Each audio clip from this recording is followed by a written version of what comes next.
asxaabta qaaliga meel kasta dunida ka joogta islaamiya kusoo dhawaada barnaamijkeena ciyaaraha maxaa laga yiri darbiyada maanta dhacaya derbiga Manchester City iyo Arsenal kulanka adag ee Liverpool Chelsea ku bilaasayeen iyo ciyaarihi xal dhacay iyo soo noqoshada Cristiano Ronaldo ku soo laabtay Manchester United. Kooxda kubadda cagta Man United ayaa ku dambeyn haatan xaqiijisay in dib u soo ceshatay weeraryahankeeda hore ee Cristiano Ronaldo kaasoo ka soo dhaqaaqay xagga Juventus. Man United ayaa ku faraxsay inay xaqiijisay heshiiska kala gaartay Juventus inay kala soo wareegto Ronaldo iyadoo la raacay heshiiska shuruudaha gaarka iyo fiisaha caafimaadka ayuu dhigaanta bayaanku ka soo baxay Man United. Xiddiga shanta gool ku guuleystay abaalmarinta Ballon d'Or ee Ronaldo ayaa ilaa iyo haatan haysta 30 koob oo waaweyn intii ku jiray xirfadiisa ciyaareed waxaana koobabkaas ka mid ahaa 5 Champions League, 4 kooxood adduunka, 7 horyaalo ku qaaday England, Spain iyo Italy iyo horyaalka dalkiisa ee Portugal. iyadoo kooxda Man United xaqiijisay inuu ciyaari doono kulanka ugu horeeya Ronaldo ciyaari doono noqon doona kulanka la ciyaari doonta kooxda Newcastle ee ku martigelin doonta goolka Trafford. Ronaldo ayaa ka mid tahay kooxaha ugu jecel Newcastle kaasoo hadrigiisii ugu horeeyay inuu ku dhaliyay kooxda Newcastle United. ciyaarta ugu adag ee maanta isbuucan la ciyaari doono horyaalka Premier League oo ciyaarta adag ee u dhaxaysa kulanka Chelsea iyo Liverpool kaasoo Liverpool ku martigelin doonta gegedeeda Anfield Stadium. ciyaartoyda labada kooxood ka kala maqan Liverpool waxaa ka maqan Milner iyo Fabinho, Chelsea dhankeeda waxaa ka maqan Pulisic iyo Loftus-Cheek.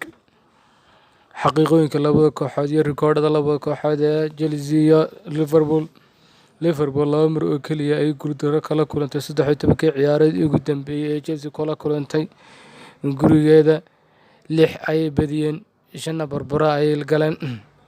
guuldaradii ugu dambeysana waxay araggii ugu dambeeyay xilli ciyaareedkii hore bishii May taasoo Mason Greenwood goolka madiga ku dhaliyay. Chelsea waa kooxda labaad iyadoo martay guuldarooyinka ugu badan oo xambaarsay Liverpool waxaana ka badisay 7 jeer kaliya waxaa ka badan Manchester United oo ka badisay 12 jeer.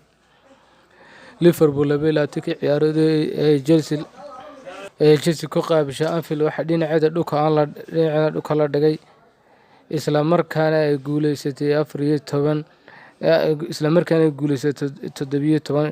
shan ay barbara gashay waxaana bedelay in Blues ay noqotay koox yeelatay garoonka 63 ciyaarood ee ku xigay kaliya 12 jeer guuleystay waxaana isku xigeen darasin barbara ay guuldarooyina. ciyaarta kale ee la wada sugayay iyadana maanta soo dhacaysa waa kulanka u dhaxeeya Man City iyo Arsenal. kulankaas oo la ciyaari doona labadii barka kaasoo Man City ku martigelin doonta gegedeeda Etihad Stadium. ciyaartoyda ka maqan Man City waxaa ka mid ah De Bruyne iyo Mendy iyo Foden. ciyaartoyda kale ee Arsenal ka maqan waa William, Thomas Partey, Bellerin iyo Ben White. 5 ciyaarood ee ugu dambeeyay wada ciyaareen Man City ayaa 4 ka badisay, hal ciyaarna Arsenal ayaa badisay. Man City waxaa sidoo kale isha lagu hayo Arsenal oo labadii ciyaarood ugu horeeyay laga badiyay iyo Man City oo ciyaarna laga badiyay ayaa kulankan lagu fasiray in macallin professor iyo ardaygiisa kulmi doonaan. kulankan oo aad loo saadaalinayay inay guusha raaci doonto kooxda Manchester City. shaxda labada kooxood isaga hor iman doona waxaa ka mid ah shaxda Manchester City ciyaarta waxaa la filayay in noqon Henderson, Walker, Diaz, Laporta, Cancelo, Rudiger, Grealish, Mahrez iyo Jesus iyo Sterling. halka Arsenal uu ku soo noqon doono shaxda Aubameyang dib ugu soo noqon doono ayaa la filayay in gool noqdo Leno. afarta difaac noqdeen Cedric Suarez, Holden, Mari iyo Tierney. dhexdana ku ciyaaraan Xhaka iyo Lokonga ee ku ciyaar laba baaloodna Smith Rowe iyo Odegaard. halka 10 noqdo Smith Rowe iyo Aubameyang. kulamada laga ciyaaray La Liga waxaa ka mid ah Celta Vigo oo martigelin doonta Atlantic, Real Sociedad iyadoo la balansay Levante, Elche iyadoo wajihi doonta Ishbilia, Real Madrid oo la ciyaar u tagi doonta iyadoo Real Betis taasoo soo dhici doonta 12 oo buura. tababaraha Real Madrid Carlo Ancelotti ayaa liiska kooxdiisa ka waayay 8 ciyaartoy oo muhiim ah kulankan caawiyay martida ugu weyn Real Betis waxaana ciyaaryahanadii dhaawac uga maqnaa ku soo biiray kuwo kale. Los Blancos ayaa 4 dhibcood ka heshay labadii kulan ee la ciyaaray waxaana ay caawa marti u tahay Real Betis ay ku qaabilayso garoonkeeda ku dhibaatoon jirtay ee Estadio Benito Villamarin waxaana liiska xidigaha ka maqan Real Madrid 8 laacib oo muhiim ah.